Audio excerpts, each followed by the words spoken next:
The stars looked different out here. Captain Jake Morrison stood on the bridge of the USS Liberty, watching the endless black space through the main screen. His coffee had gone cold an hour ago, but he didn't care.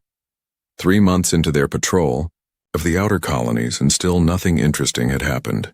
"Captain," Lieutenant Amy Rodriguez called from her science station, "I'm picking up something strange on long-range sensors." Morrison walked over to her station. The young officer had been with them for 6 months now, fresh from the academy. She was smart, maybe too smart for her own good sometimes. "What kind of strange?" Morrison asked. Rodriguez pointed at her screen. Lines of data scrolled past, but Morrison couldn't make sense of most of it. That's why he had science officers. "It's a ship, sir, but the design is nothing like anything in our databases. The energy signature is completely unknown." Morrison felt his heart beat a little faster. First contact with aliens was every captain's dream and nightmare rolled into one. The training said to be careful, be diplomatic, but be ready for anything. "How far out?" "About 2 million kilometers and closing. They're not trying to hide from us." Morrison nodded.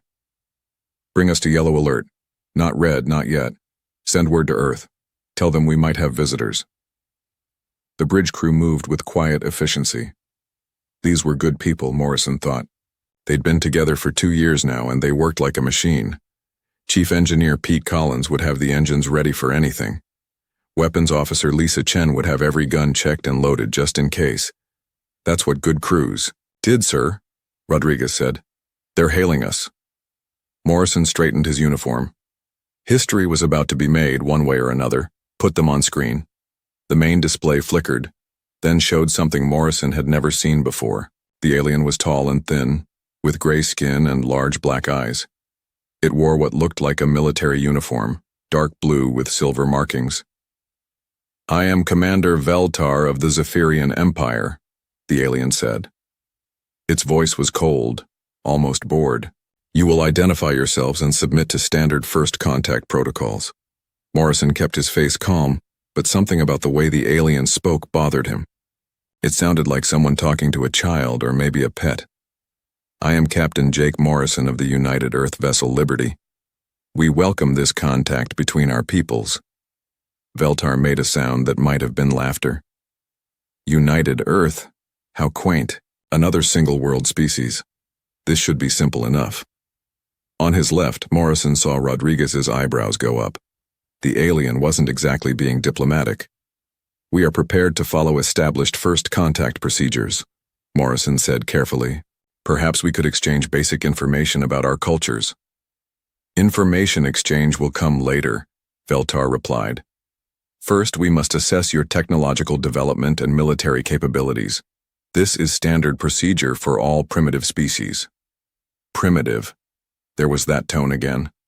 Morrison felt his jaw tighten, but he kept his voice steady. "We prefer to handle first contact through diplomatic channels," Morrison said. "I'm sure we can find common ground."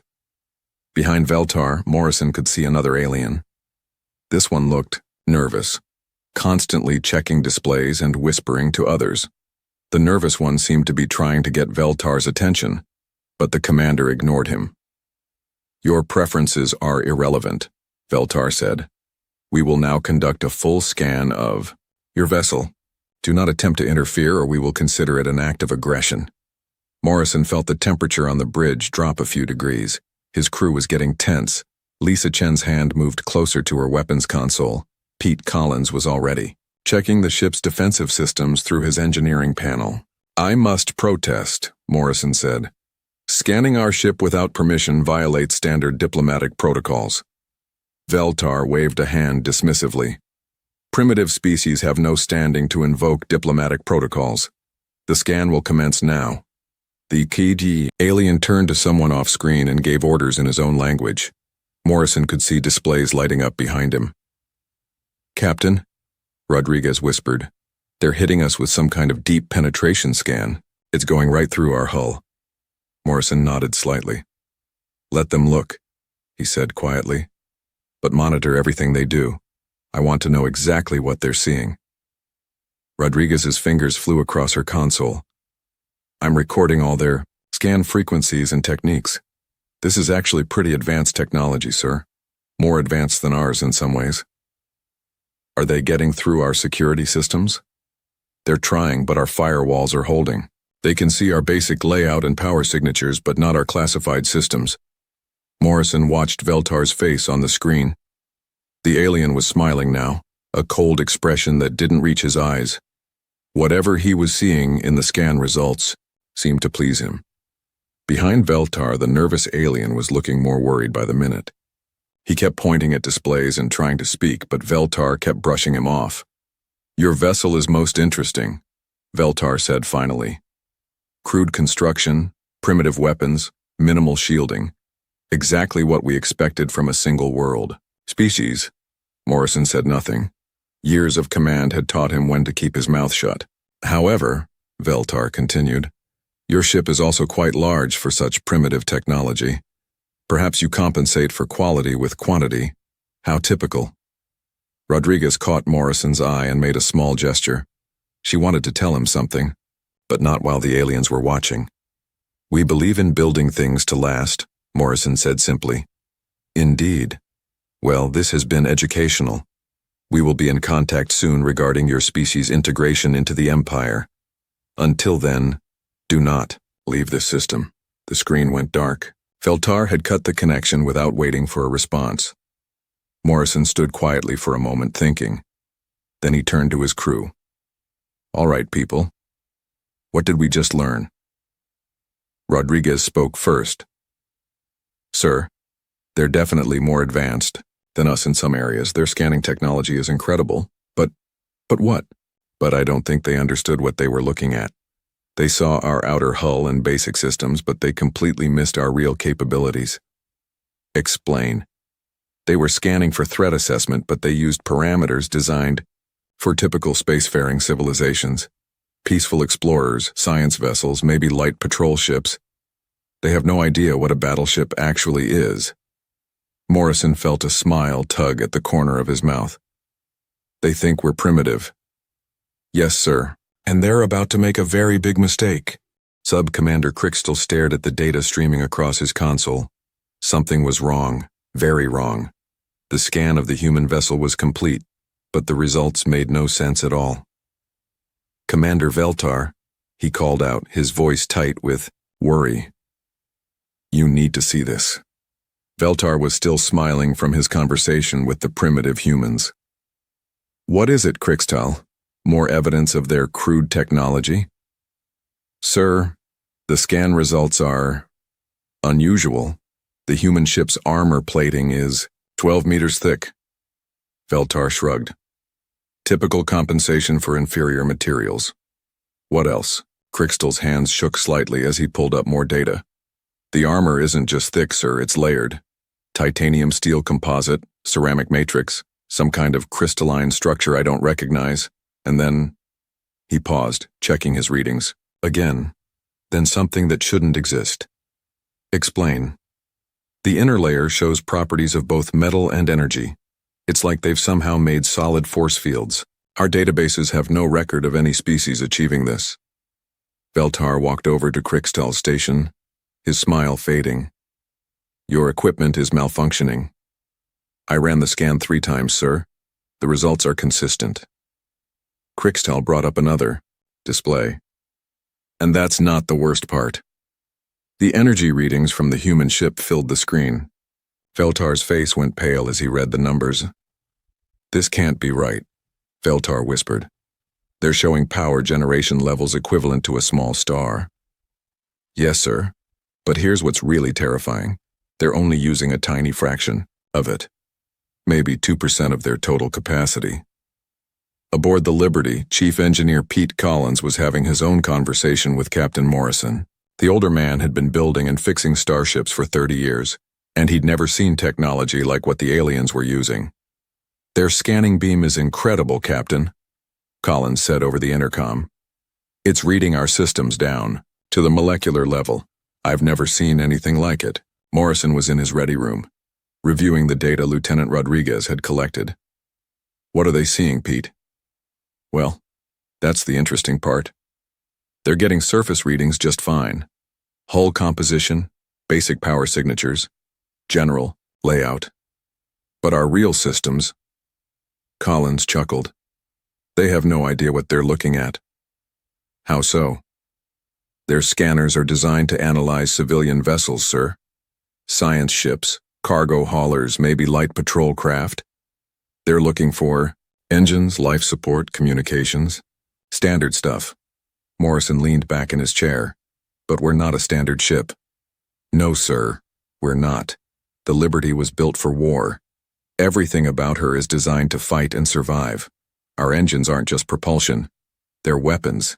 Our life support isn't just air and water. It's a closed combat system. Our communications array can jam entire fleets. Morrison nodded slowly. And they don't understand that. How could they?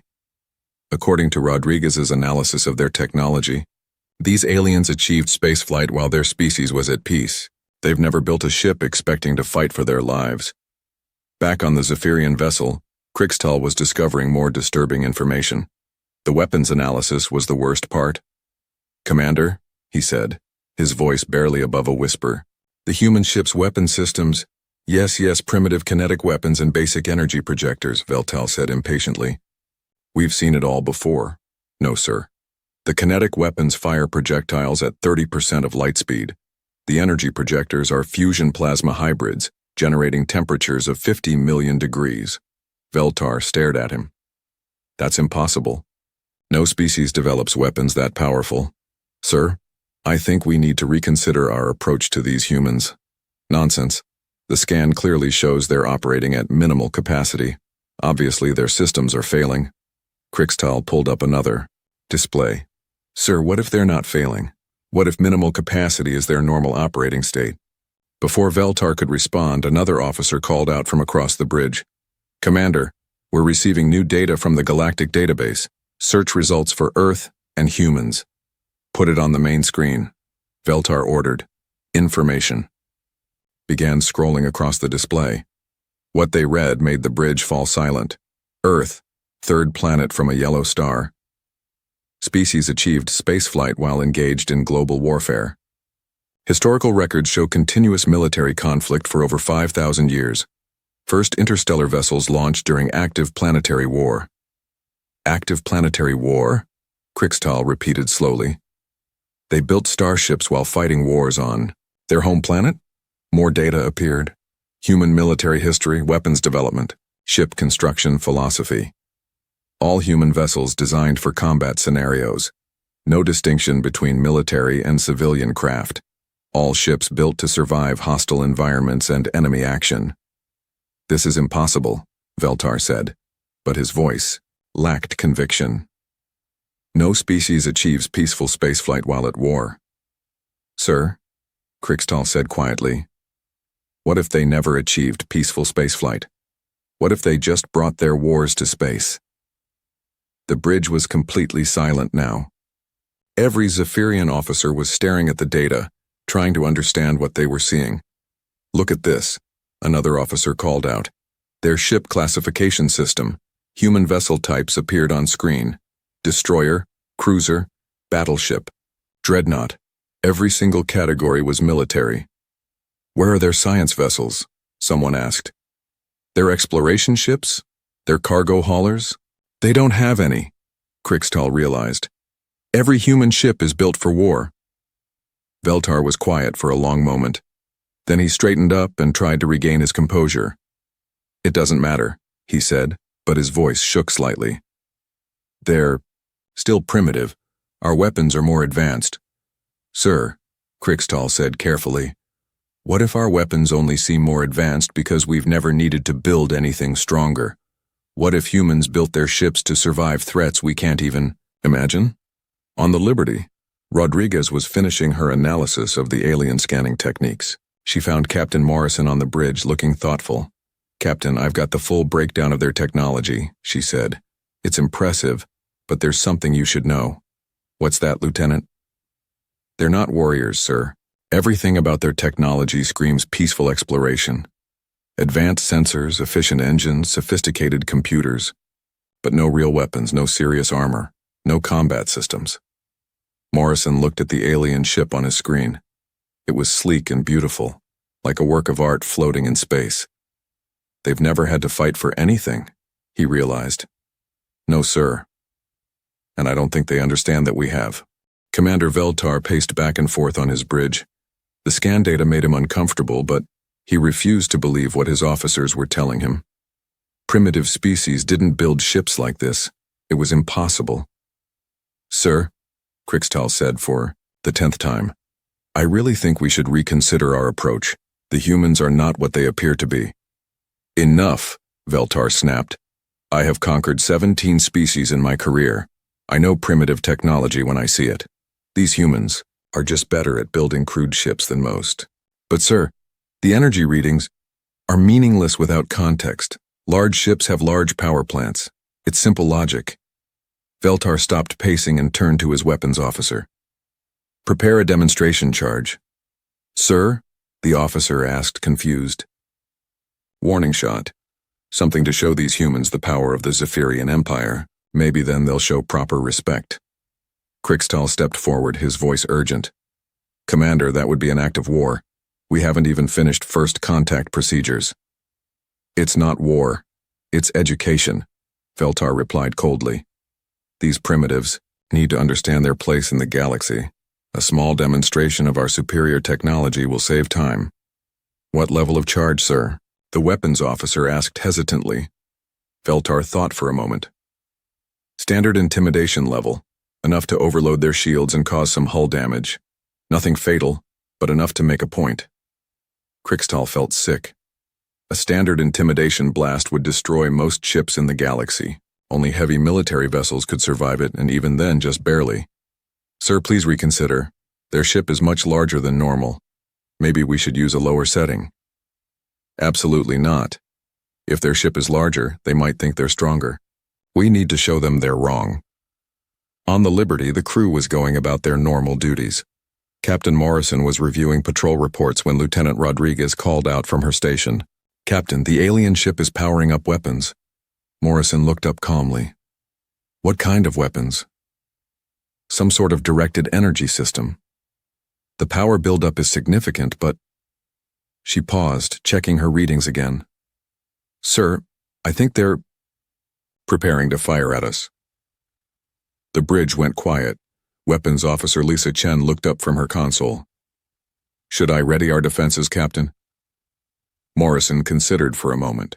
They were still in first contact procedures. Maybe this was some kind of test or ceremony he didn't understand. Keep our shields at normal levels, he said finally. But monitor everything. If they actually fire, I want to know exactly what they're using. Rodriguez nodded and turned back to her instruments. The alien weapon was almost ready to fire. On Earth, Admiral Kate Sullivan was in the middle of a meeting when the priority message arrived. First contact with an alien species was the kind of news that stopped everything.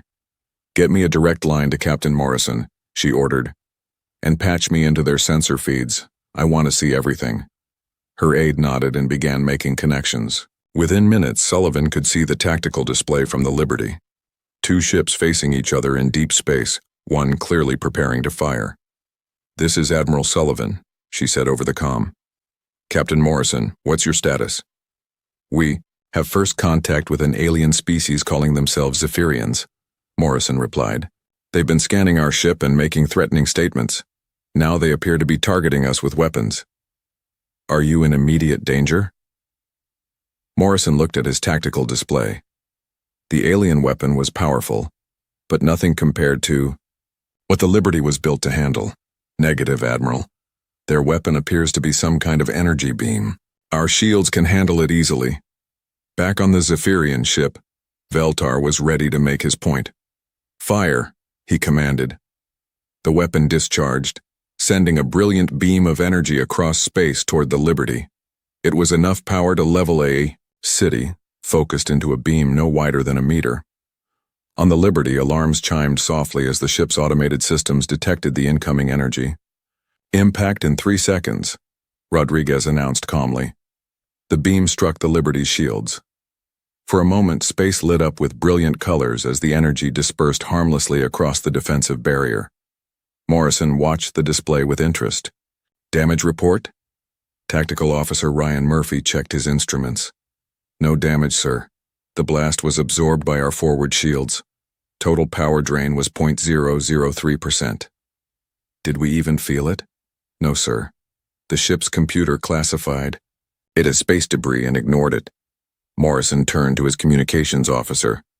Open a channel to the alien vessel. The screen flickered, showing Commander Veltar's shocked face. The alien commander was staring at his own displays in disbelief.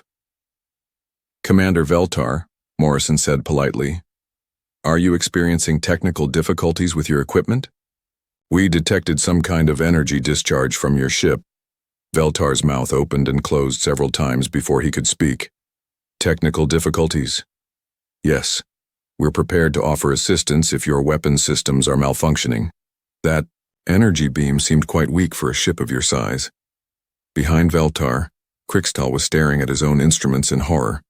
Their most powerful weapon had hit the human ship directly, and it hadn't even registered as an attack.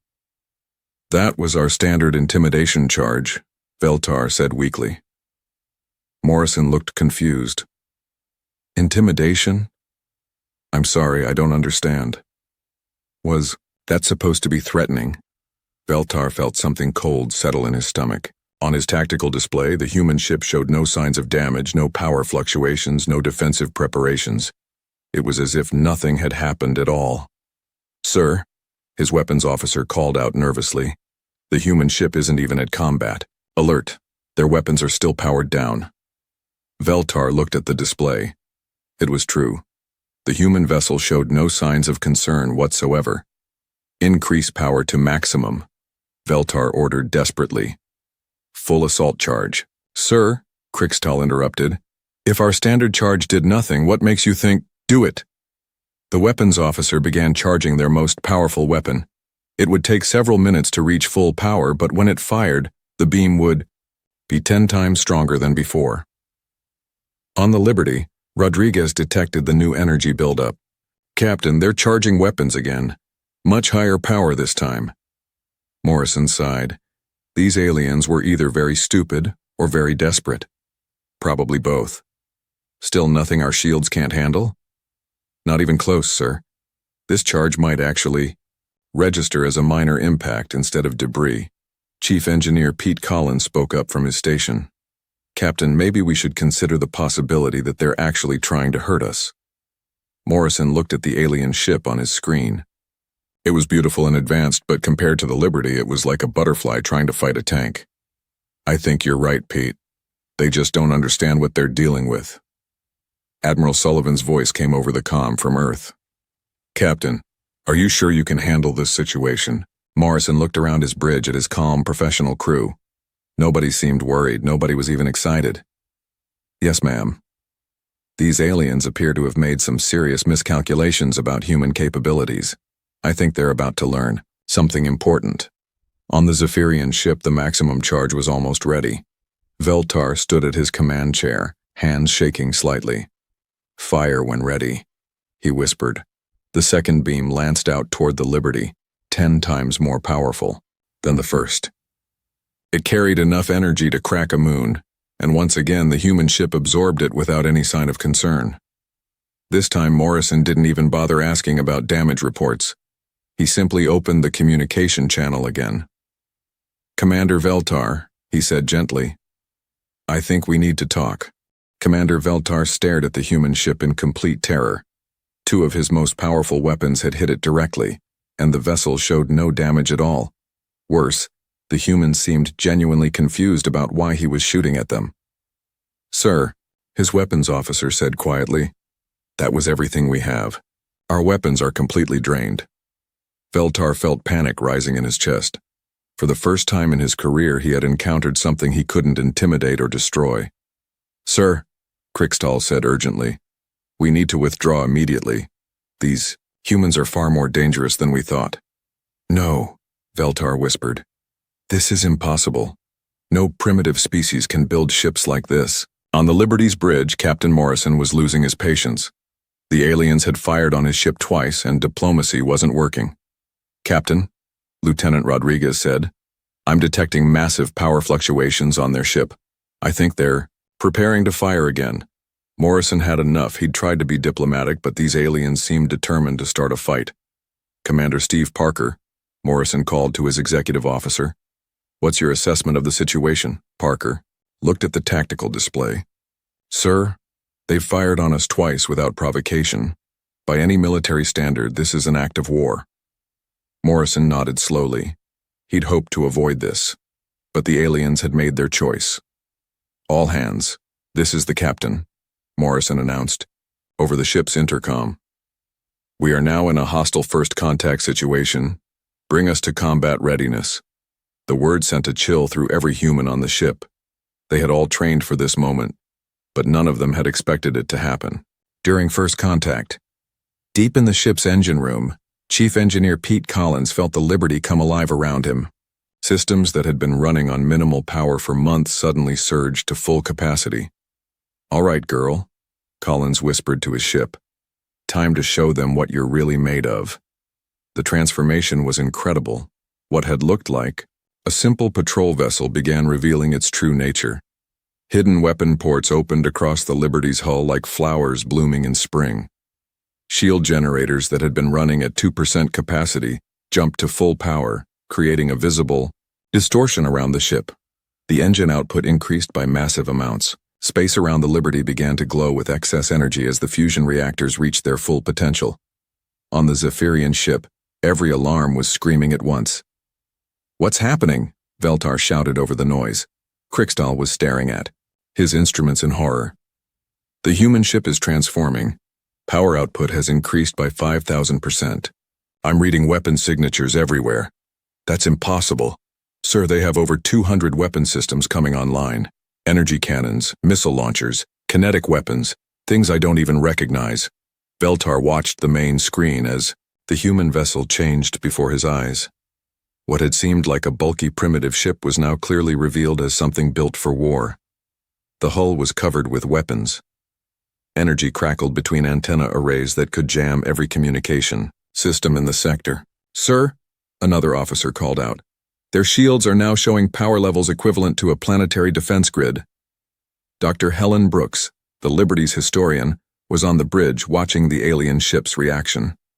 She had studied first contact procedures extensively, and she knew this moment would be remembered forever. Captain, she said, I think we should explain to them what they're seeing. Morrison nodded. Open a channel. Commander Veltar's terrified face appeared on the screen. Behind him, the Zephyrian bridge was in chaos. Commander, Morrison said, calmly, I think there's been a misunderstanding. You seem to think we're a primitive species. What are you? Veltar whispered. Lieutenant Rodriguez stepped forward. We're humans, Commander. We come from a planet called Earth. Perhaps you'd like to know something about our history. Your history? We achieved spaceflight while our planet was at war, Rodriguez explained. We've been fighting each other for over 5,000 years. When we built our first starships, we were still fighting wars on our home world. Veltar's face went even paler. That's impossible. No species can achieve peaceful space travel while at war. We never achieved peaceful space travel, Morrison said quietly. We just brought our wars to space. Rodriguez brought up a holographic display showing human military history. Battles, weapons, ships designed for combat. Every human ship is built for war, Commander. We don't have exploration vessels or science ships. We have destroyers, cruisers, battleships, and dreadnoughts. Everything we build is designed to fight and survive. But why? Krikstal asked from behind Veltar. Because that's what humans do, Dr. Brooks explained. We've never known true peace. Every generation of humans has fought wars. It's made us very good at building things that can survive anything. Morrison gestured to his ship around him. The Liberty isn't a patrol vessel, Commander. It's a battleship. One of our smaller ones, actually. It was built to fight enemies we haven't even met yet. Enemies you haven't met? Veltar repeated. We assume that somewhere in the galaxy there are species more dangerous than us, Morrison said. So we build our ships to be ready for anything. The Liberty could fight a fleet of ships like yours and win easily. On the Zephyrian ship, the silence was complete. Every officer was staring at the human vessel with new understanding. Sir, Crystal whispered. What have we done? Veltar couldn't speak. He was looking at the tactical display, seeing the true power of the human ship. The Liberty wasn't just stronger than his vessel, it was stronger than his entire fleet back home. Commander, Morrison continued, your weapons hit our shields while they were running at minimum power. Right now they're at full strength. Your most powerful attack wouldn't even scratch them. Rodriguez added more data to the holographic display. This is what human space looks like, Commander. We have over 10,000 ships like the Liberty. We have orbital defense platforms around every world. We have weapons that can destroy entire solar systems. And we built all of this while we're still learning to be peaceful, Dr. Brooks said. Imagine what we'll build now that we're working together. Veltar finally found his voice. What do you want from us? Morrison smiled, but it wasn't a friendly expression. We want you to understand something very important, Commander. You came here thinking you'd found another primitive species to conquer. Instead, you found something much more dangerous. What's that? You found humans. And now we know about you. The communication channel closed, leaving the Zephyrians alone with the terrifying realization of what they had stumbled into on the Liberty. Morrison turned to his crew. Send a message to Earth. Tell them we've made first contact and we may need reinforcements. Sir? Rodriguez asked. Do you think they'll try to fight us? Morrison looked at the alien ship on his screen. It was still beautiful, but now he could see how fragile it really was. I don't think they're that stupid, he said. But if they are, they're about to learn why humans have survived so long in a dangerous galaxy. Commander Veltar sat in his command chair, staring at the human battleship on his screen. His hands shook as he realized the full extent of his mistake. Behind him, his bridge crew worked in terrified silence. Sir, Crystal said quietly. What are your orders? Veltar couldn't answer. For the first time in his military career, he had no idea what to do. Everything he knew about warfare, about conquest, about superior technology, had been proven wrong in the space of an hour. Sir, the communications officer called out, we're receiving another transmission from the human vessel. Put it on screen, Veltar whispered. Captain Morrison appeared, still looking calm and professional. Commander Veltar, I think we need to discuss your intentions in this system. Our intentions? You told us we couldn't leave this system. You said something about integration into your empire. I'd like to know more about that. Veltar felt sick. The scan data from the Liberty was still on his screens, showing weapon systems that could destroy his entire fleet. And this was just one human ship. We were following standard procedures for primitive species. Veltar admitted. I see. And what do these procedures involve? Lieutenant Rodriguez appeared beside Morrison on the screen. She was holding a data tablet and looked very serious. Captain, I've been analyzing their ship's computer systems during our conversation. They've been very open with their communications protocols. Morrison turned to her.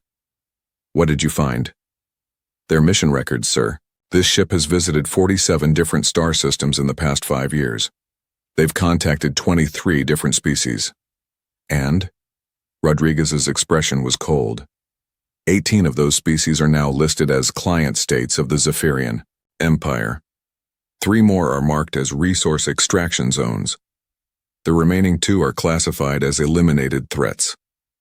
Morrison turned back to Veltar, and his friendly expression was gone. Is this true, Commander? Veltar couldn't meet Morrison's eyes. Standard expansion protocols, he said weakly. You've been conquering other species. We bring order to the galaxy. Primitive races need guidance. Morrison was quiet for a long moment. When he spoke again, his voice was very cold. Show me. What? Show me these species you've conquered. I want to see what the Zephyrian Empire considers primitive. Rodriguez worked at her console. I'm accessing their historical database now, Captain. The information is all here. Data began, appearing on Morrison's screen. Star charts showing the Zephyrian Empire's expansion over the past century. Species descriptions, resource extraction reports, population control measures. Morrison read in silence, his expression growing darker with each page. You destroyed an entire civilization because they refused to surrender their mining rights, Morrison said finally. They were being unreasonable, Veltar replied, but his voice was barely audible. You enslaved a species that had just discovered electricity. They needed direction. You wiped out another species completely because they had better technology than you expected. Veltar said nothing. On his bridge, several officers were staring at him with disgust. Even his own people were beginning to understand what they had been doing. Morrison closed the data files and looked directly at Veltar. Commander, you're not explorers. You're not bringing order to the galaxy. You're predators. We are a superior civilization, Veltar protested weakly. No, Morrison said firmly. You're bullies. You pick on species that can't fight back, and when you finally meet someone stronger than you fall apart. Krixtal stepped forward. Captain Morrison, what happens now? Morrison considered the question carefully. That depends on you.